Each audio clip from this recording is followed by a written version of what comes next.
Our first reading, again, will come from Acts. Again, we'll get the 23rd Psalm, which we just had, I think in Lent, fourth Sunday in Lent, something like that. And then another reading from Peter, 1 Peter, this time in chapter 2. And then we're back in the Gospel of John, chapter 10. Now, Acts, the first reading. Now, I want to start with the Gospel, because this is that Sunday that we typically celebrate the risen Jesus, the risen Lord, the resurrected Messiah as the great shepherd of the sheep, right? And so that's one of the reasons why we have Psalm 23, which we all are familiar with, right? About the Lord is my shepherd, right? And then in John 10 is a saying by Jesus about shepherding. And then in 1 Peter, in the last sentence of our 1 Peter passage, it mentions that it talks about us as sheep and as our Lord as our shepherd. So I'm going to start with the gospel passage because of that. John 10, 1 through 10. Now, if you recall, during Lent, we had a reading from chapter 9, and it went all the way to the end of chapter 9 about the healing of a man born blind. And so in it, there was a conflict with the Pharisees. So it's important, I think, that we read and hear this, the lead-in verses to what we have in chapter 10, because it kind of sets a context for what Jesus has in mind here. I think it helps to elucidate the passage, okay? So in chapter 9, verse 40, it says, "Some of the Pharisees near him heard this and said to him, 'Surely we are not blind, are we?'" So the controversy was over the fact that Jesus healed this blind man, and he came to believe. Okay, and that Jesus said that he came into the world in order to what? So that those who do not see may see. And when Jesus is saying that, he's saying, I'm not only talking about people who are physically blind, I'm also talking about people who are spiritually blind, okay? So that those that do not see may see, and those who do see may become blind. Yeah, the idea is those who do see, like those who think they know might become blind, so that they stop relying on what they think they know for sure, okay? So he's saying to the Pharisees that it's like that they may be a little bit too dependent on themselves, okay? Some of the Pharisees near him heard this and said to him, "Surely we are not blind, are we?" Jesus said to them, "If you were blind, you would not have sin. But now that you say, 'We see,' your sin remains." See, Jesus is saying that the Pharisees are those who think they can see, but need to become blind, in the sense that they rely too much on their knowledge, they rely too much on their status, they rely too much on what they know, and not on what God is trying to reveal anew to them, okay? So in this, that's when he follows with what we have in chapter 10. "Very truly, I tell you, anyone who does not enter the sheepfold by the gate, but climbs in by another way, is a thief and a bandit. The one who enters by the gate is the shepherd of the sheep. The gatekeeper opens the gate for him, and the sheep hear his voice. He calls his own sheep by name and leads them out. When he has brought out all his own, he goes ahead of them, and the sheep follow him because they know his voice. They will not follow a stranger, but they will run from him because they do not know the voice of strangers. And then we get this little narrative, verse 6. Jesus used this figure of speech with them, but they did not understand what he was saying to them. Yeah. There was in the Johannine community a big clash between the leaders of the synagogues and the church. This was during a time of them separating, okay? And so there was a lot of conflict between those who were in the synagogue, leading the synagogue. Who were the leaders of the synagogue? The Pharisees were. Yeah, exactly. And so this whole context has to do with a crisis of leadership, okay, if you will. Now, notice that he hasn't said anything about who the sheep are, who the shepherd is, who the gate is, or anything like that, okay? We don't want to confuse this with what Jesus says later, because there is going to be a thing, and it's not something we're going to even read this year, where he says, I am the good shepherd. But this isn't that, okay? So what we have here is Jesus addressing a crisis in the community with regard to who is their leader. And notice it's in his parable. No, by the way, we don't have the word parable here. Notice that John doesn't call it a parable. In verse 6, in fact, did you know that the word parable only is found in the Synoptic Gospels? Yeah, it's not found in John. What we have is this word called paranormoi, which is the word for figures of speech, okay? In John, Jesus doesn't use parables. He uses what are called figures of speech, or just figures, okay? But notice this, Jesus used this figure of speech, not parable, figure of speech with them, but they did not understand what he was saying to them. We can't underestimate the degree that conflict cost them in the early church. One of the reasons why you find in John's gospel the foil for Jesus is always the Jews, right? And yet, wait a second, Jesus was Jewish. His disciples were all Jewish, and most of his earliest fathers were Jewish. The biggest leaders in the church were Jewish. But yet, it's always the Jews. Well, that is a reflection of the literary foil kind of a construction that our narrator is putting together. But notice he is saying something about a crisis of leadership. Who should you be following? Okay, Jesus is trying to say that he's using a figure of speech to say that he is actually that gateway to the knowledge of God, the way of God, without saying it directly, okay? Jesus used this figure of speech with them, but they did not understand what he was saying to them. And what he was saying to them is what comes up here next.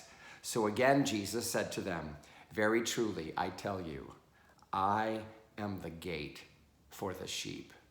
Yeah, I am the doorkeeper.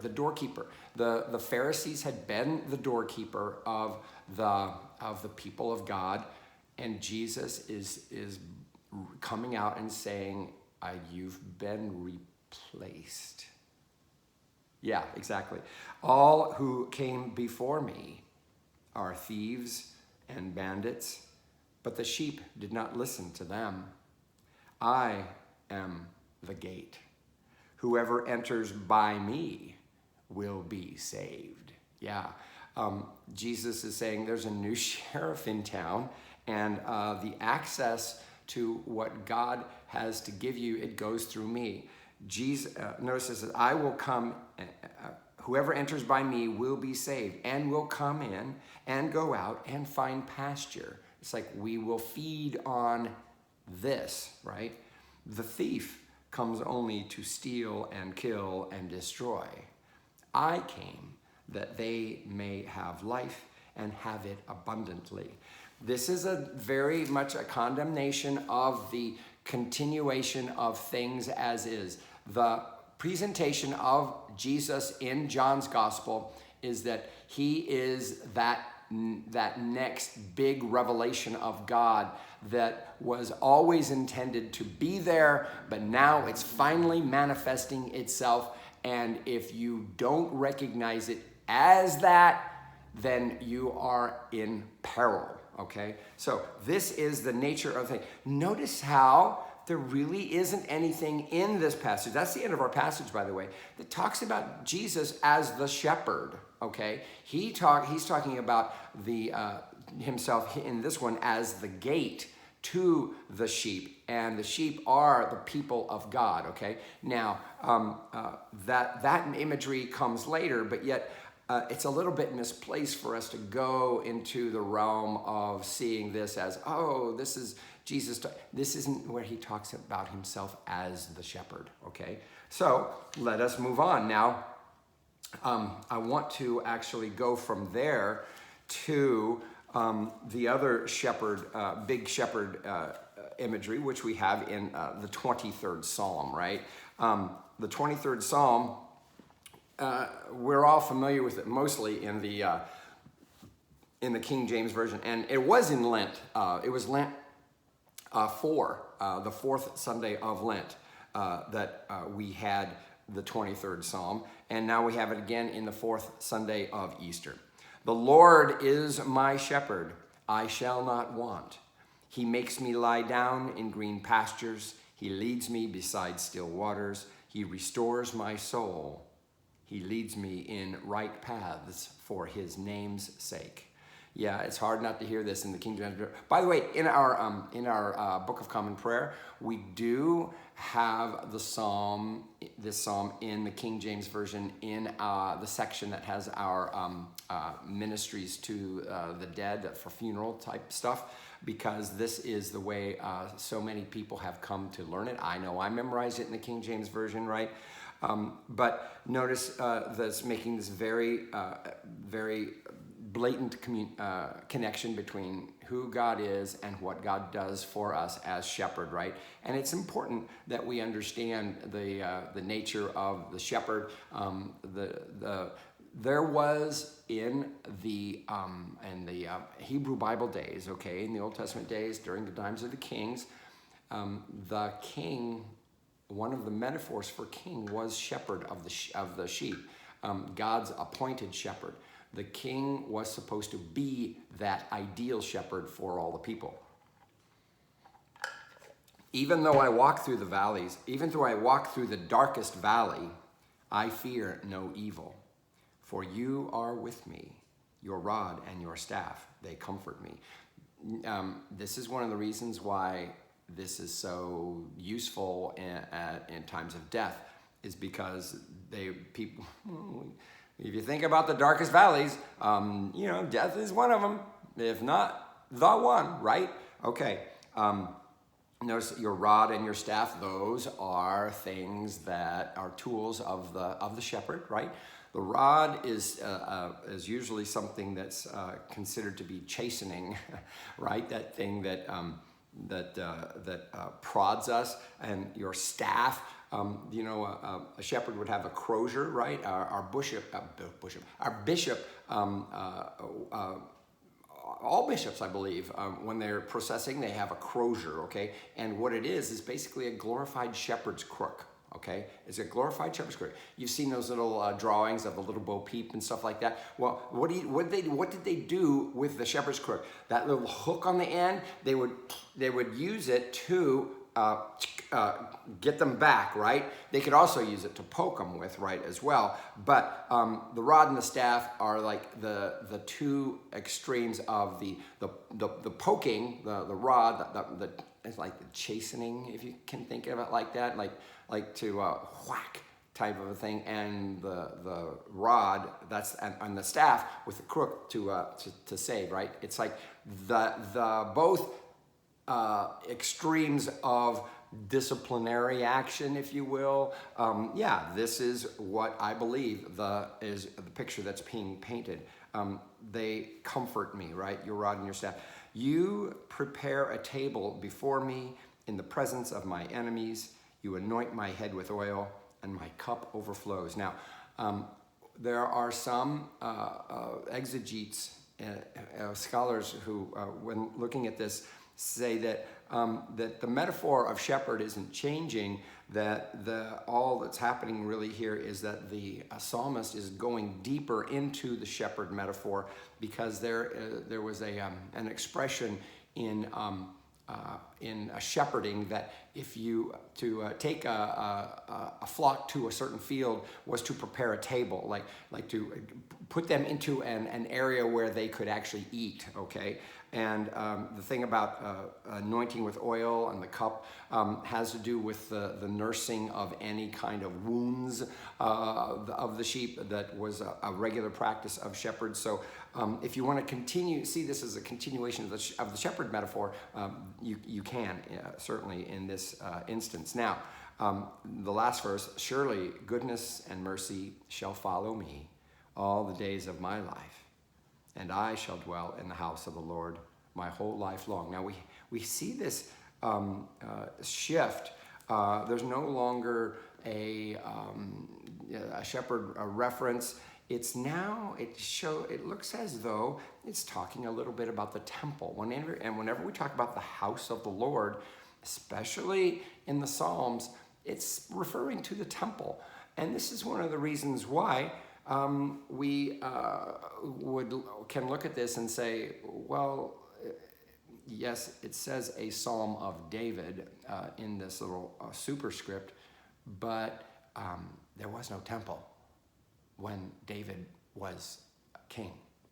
There was no temple. Solomon built the temple after David was dead. So how could David have actually written this? So those superscripts that we have in the Psalms, where it says a Psalm of David, it doesn't mean that David wrote it. It doesn't mean that David was the author. It could just be something that's dedicated to, or it could be in honor of, because of the fact that David was thought of as that shepherd boy that rose to be king. Okay, all of that. Now, but I hope you can see how in the psalm ends with words of assurance. That's one of the things that makes it so comforting to hear during funerals, right? Surely goodness and mercy shall follow me all the days of my life. Life is over, though, if you're dead, right? And I shall dwell in the house of the Lord my whole life long. Now, length of days is what the Hebrew literally says. So it's really not referring to, like, I'm going to be in the temple even when I die. This is where we are. This is where we are with this psalm. We just can't not help but think of it as a promise of being in God's presence forever, even though there is no forever really in this. It's all dealing with our days that we're on the earth. But we're moving on now. Let's go to Acts. Okay, the Acts reading is the first reading. Okay, and one of the things that we get in Eastertide with our first reading is our readings from Acts. And we finished Peter's sermon last week, and then the response like, well, so what should we do next? Well, now what we get in chapter 4, verses 42 to 47, we get a picture of the earliest Christian community, and it's not intended to be something that like, oh, well, we need to be exactly like that. It paints a picture of like how the impact of the risen, ascended, crucified Lord, okay, the crucified, risen, and ascended Lord, the impact of that on people, okay? Here we go. They devoted themselves to the apostles' teaching and fellowship, to the breaking of bread and the prayers. They is referring to the earliest church community, right? The apostles' teaching, fellowship, breaking of bread, and prayers. Think of that. If you just looked at that, it's like, this is the model for what we are to be doing as disciples even today, right? They devoted themselves to the apostles' teaching. That's what we get when we read scripture, right? And fellowship. Fellowship, the word for fellowship is koinonia, which literally means sharing, okay? To the breaking of bread. The breaking of bread is very much a euphemism for the sacrament, and it can also be being just eating together, right? But when we put it in context of the teaching, the fellowship, the breaking, and the prayers, it's like, yeah, this is kind of a picture of early worship, all right? And the prayers, okay? Notice the prayers, and not just the breaking of bread and praying, but the prayers. And I contend that this way of expressing prayer is an argument for that there's nothing wrong with, you got to remember, I'm speaking from somebody who was raised Baptist, right? In a lot of traditions, it's believed that any prayer that's written down beforehand and then read isn't really a prayer. It's just a recitation and a reading. And this reference to "and the prayers" does refer to a kind of stock in trade reservoir, if you will, of prayers. And it's nothing. There's nothing wrong with. There's nothing wrong with any kind of prayer. Okay. There's nothing wrong with pre-written prayers. There's nothing wrong with spontaneous prayers. But this is a model for what the early church did in response to the people that came into the fold. Now, verses 43 and moving on. Awe came upon everyone because many wonders and signs were being done by the apostles. Yeah, one of the things that we saw in Luke's gospel was a lot of signs and wonders that Jesus did. And what we have, the picture he's trying to paint, is that the earliest church community basically repeated what had been happening when Jesus was in charge. When Jesus was there. So it's like they continued exactly what Jesus had been doing. All who believed were together and had all things in common. This is an idyllic thing, right? One of the problems of society back then, as has always been, and it still is today, is the inequities of the world, right? The idea, and also when you talk about early church and what segment of society did it appeal to? Well, it seemed as though it appealed to all different strata of society. All who believed were together and had all things in common. They would sell their possessions and goods and distribute the proceeds to all, as many as any had need. Yeah, this is one way they dealt with the inequities and with need. Now, one of the marks of piety of Judaism was almsgiving. Okay, and almsgiving was a way of supporting the less fortunate.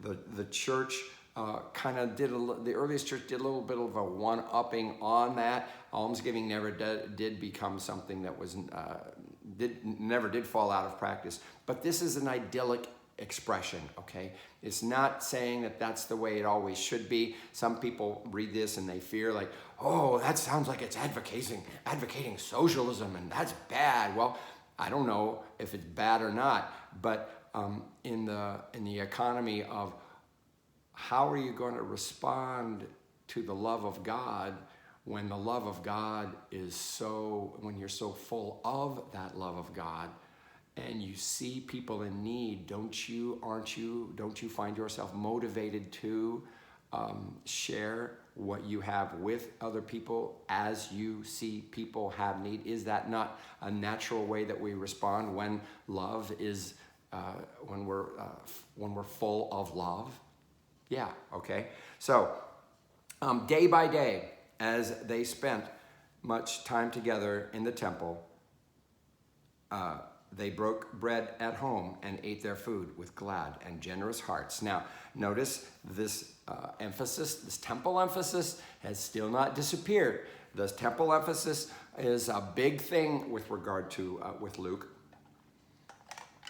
And if you remember, the Gospel of Luke started in the temple and finished in the temple. And now it's saying that the earliest believers continued with this, the centrality of the temple. And, but spoiler alert, when Acts ends, they're a long way from the temple. There is no temple. And the temple is, the gospel has gone to Rome, okay? So day by day, as they spent much time together in the temple, they broke bread at home. Notice the actual Greek there is like from house to house, okay? It's like they would eat, it's like it has this sense of sharing meals, okay? And the idea is like there's no leftovers, right? If everybody's eating what everybody has, then there's not going to be, then there's no waste, and everybody gets what they need. That's the picture we're getting. And they ate their food with glad and generous hearts. Or there's a footnote there. Generous can be also be translated as sincere hearts, right? Praising God and having the goodwill of all the people.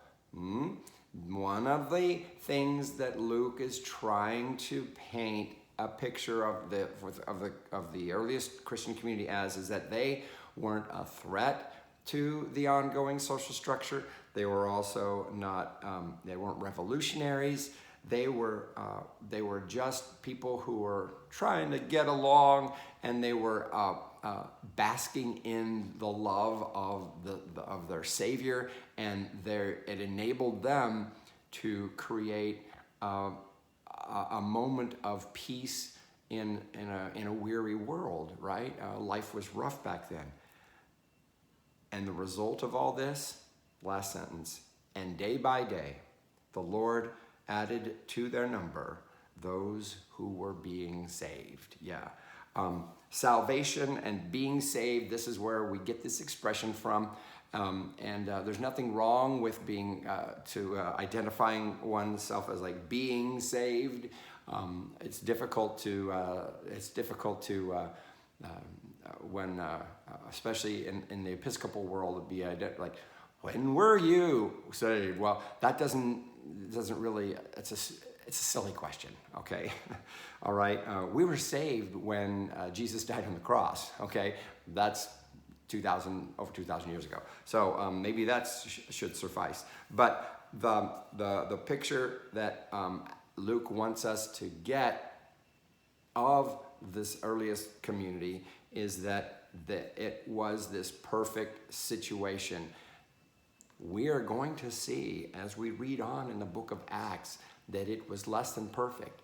There were a lot of problems with integrity, with certain people withholding and certain people not doing this and that, and a conflict arises and such. That's not an argument. That's just for us to realize that we don't have to appeal to the original way of the church, like, oh, that's the only true expression of the church. It's an idealistic expression of the church, but it's not the only and it's not the truest. It's just something that it's a starting point that if we recognize what the starting point is, it can always be something that draws us back in terms of like, what should we be aiming for, okay? But never should we get down on ourselves for where we are, because the early church, as the portrait of it unfolds in the gospel or in the book of Acts, shows that it was less than ideal, but yet in the eyes of of the earliest ones, like there was an ideal that they sought to capture and to stay true to. And this is what we should do as well, right? Now, lastly, we're going to our reading in 1 Peter. And it is chronologically the last of the readings that we should have now, as far as the time of writing now.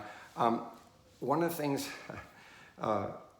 we've been in 1 Peter chapter 1, but now we move to chapter 2, and if you're not reading this out of a Bible, and you're just reading it from the lections, we don't get the whole context of what chapter 2 is about.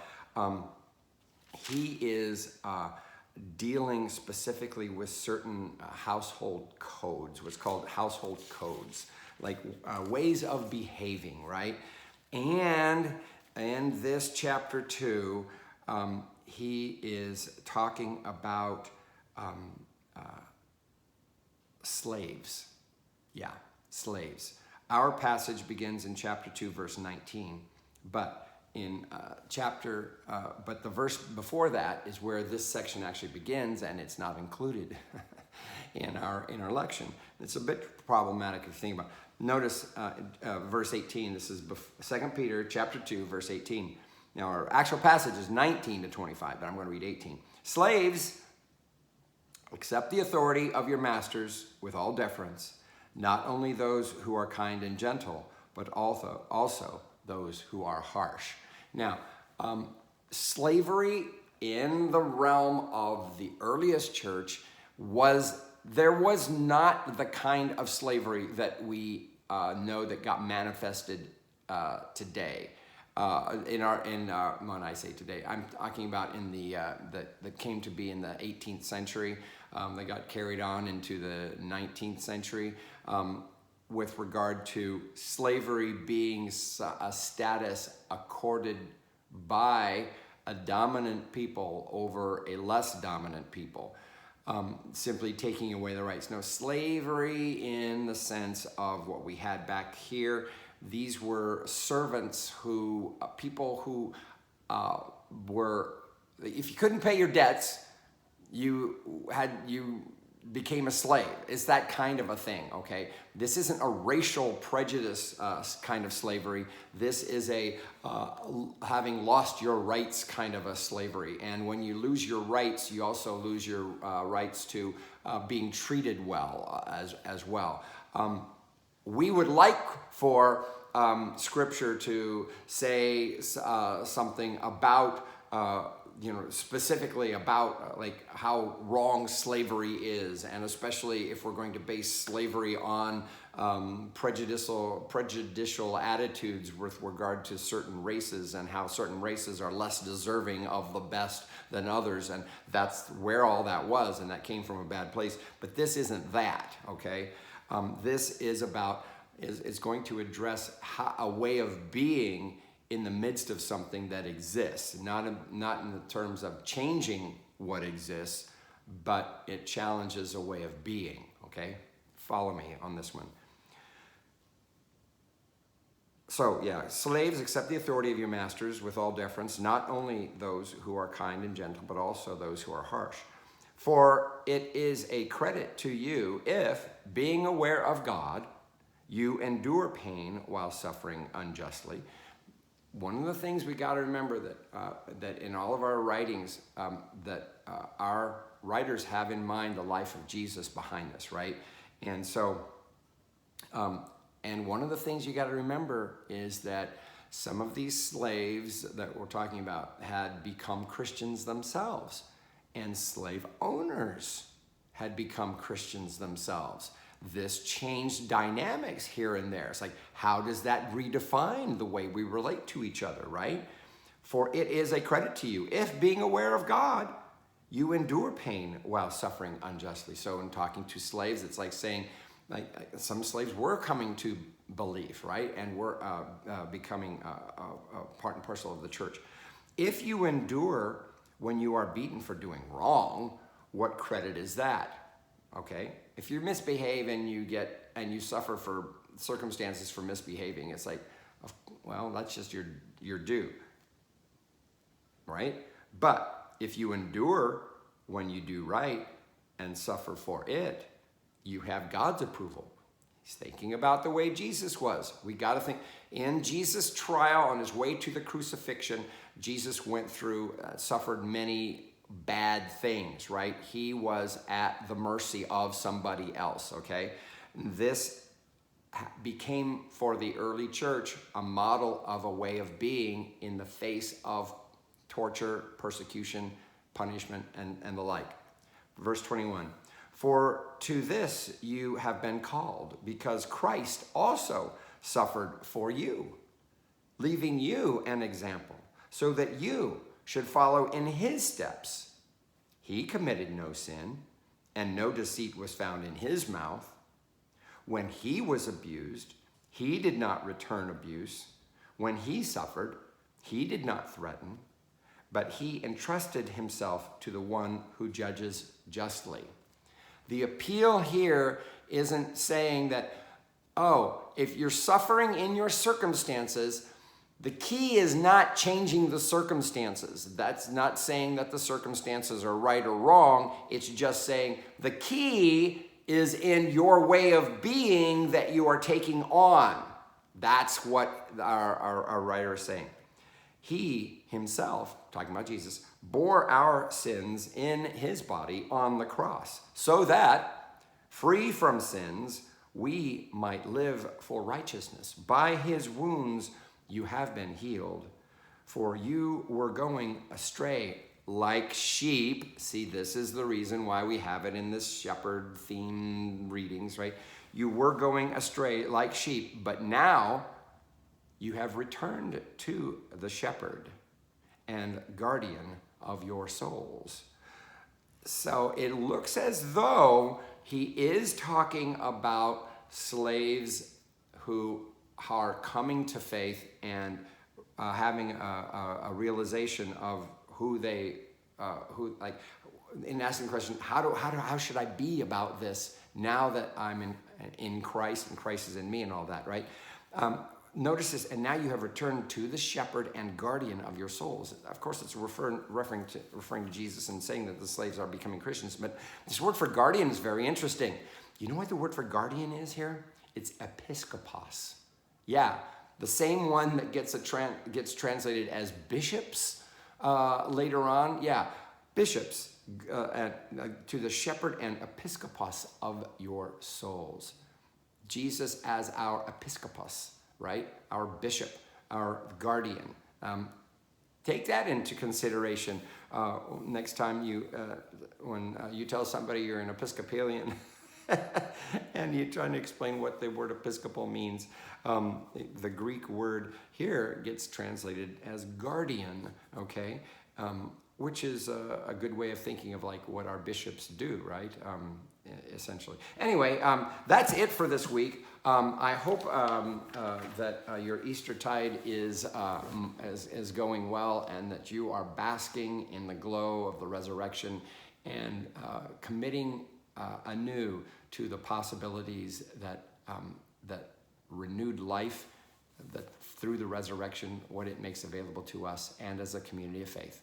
Until next time, peace.